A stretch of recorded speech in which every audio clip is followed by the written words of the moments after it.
Hello, cosplay world, and this time around we are going to be making a awesome helmet. This is Base from Megaman, and this is going to be a two-part series. I have a few elements of the things I'm going to be doing in the second video, but in this first part we're going to be making the helmet for Base. If you're interested in seeing how the rest of the costume was done, the bodysuit, the arms, the legs, and the other bits of armor, check it out. It's really important that you see all the awesome cosplay goodness, because there's at least twice as much content at finalcosplaycore.com.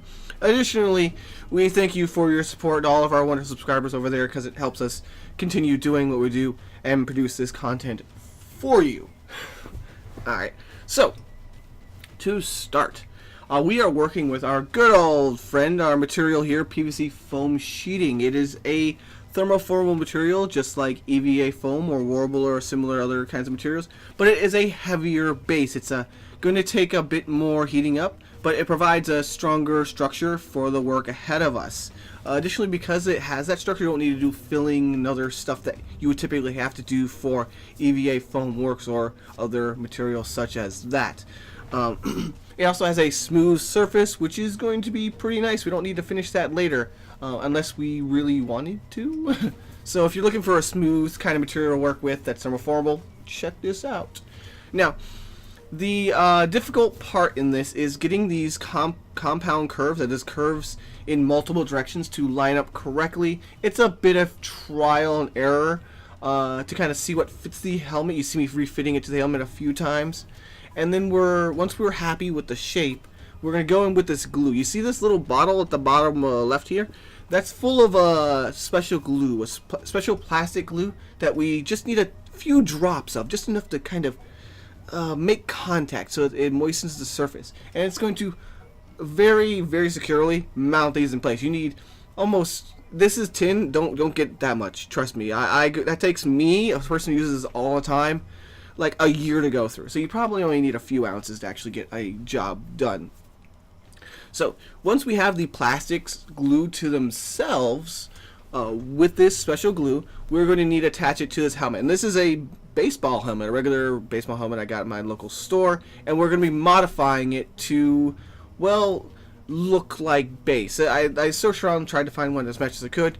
But we're going to have to do some modifications. First and foremost, we're going to be adding the screws. Now, I drilled some holes and I'm going to be adding some Chicago screws, but, well, there's a couple Chicago screws. The other thing is that we need to cap off any actual wood screws or screws with points or bolts or things like that so that they don't hit the person in the head. Remember, this is going to be drilled towards the head, and the key here is to make sure none of that actually ever makes contact with your person. So we have a few details that are on the helmet for aerodynamics, hearing, or just design elements, and we're going to be hiding that with this exterior wood filler.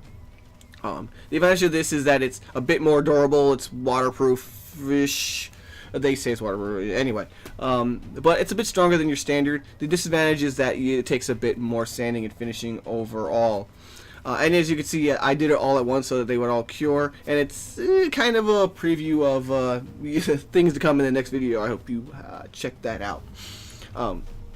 Now, I have since come across a material called plastic filler, which is much better for my plastic edging, filling in the gaps between the plastic, because it bonds a bit better.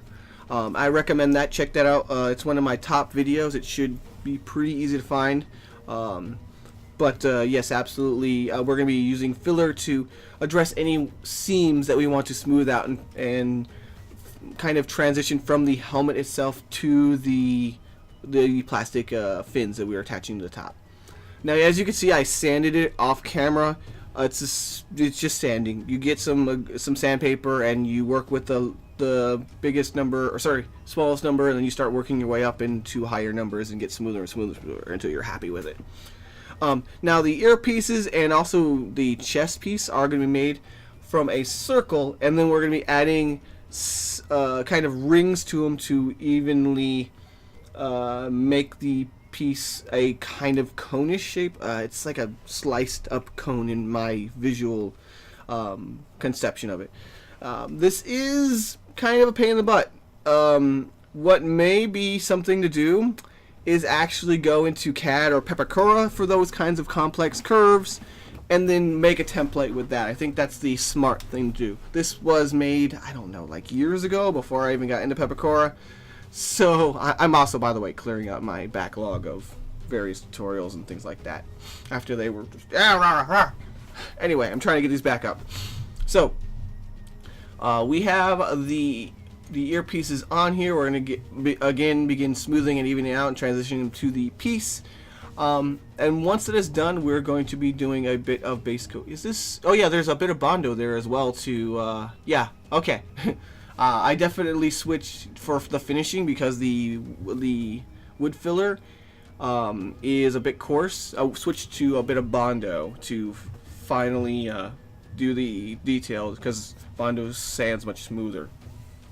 So we have a face mask, and here you can see I'm thermoforming the piece and kind of wrapping it around my face. We're gonna have a little dart underneath the chin, and we're gonna be sealing that up as well. But as you can see from the picture, we're also going to be adding a lining. That's because PVC is a hard plastic, and we want this costume to be comfortable.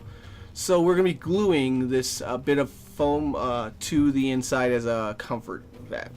I used insulation 78, yes, as the adhesive. This is a special glue specifically for foam, so I encourage you to look it up. It's actually with the pink foam in your local hardware store or home improvement store.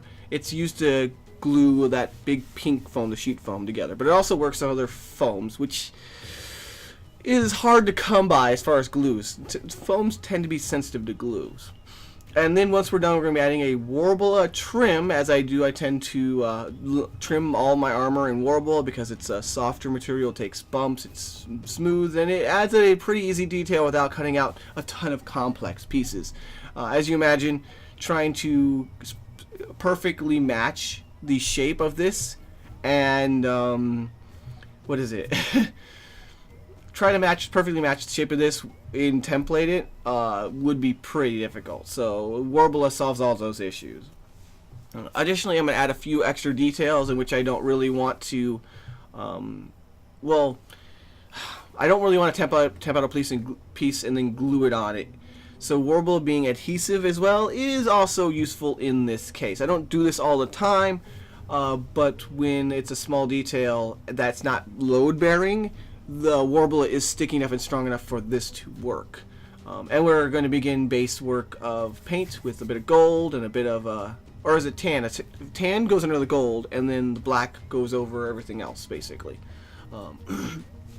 And there we are. This is plain acrylic paint. This is Delta brand. I enjoy Delta because it has a very strong pigment. It's very good at hard, solid colors. So I don't have to put down so many layers, and I don't end up with kind of uneven, blotchy texture in the paint work. The gold is folk art, just because I like folk art's gold better than Delta's. Delta's is this kind of grainy, flat gold, dull gold. I want a nice, shiny, chromish gold. And then the piece it's hard to see underneath it here because I'm wrestling with it. It's actually quite large. I believe the helmet itself is around 1.5 feet wide, maybe 2. No, it's at least 2 feet wide. So wrestling underneath the camera was a pain in the butt, but sorry about that. And we're just gonna finish up and kind of add the details to the piece. We're gonna add a layer of varnish to the piece to make sure that it maintains its coat and that it is nice and shiny all around. One thing that you could do is put down some wax. Waxing a helmet makes it look so much more finished and so much more professional when you do it. It does take some time because you need to be careful about not ruining the paint underneath, but it can add the extra flair if you're looking for an extra glossy helmet. Thanks for watching. Good times to all.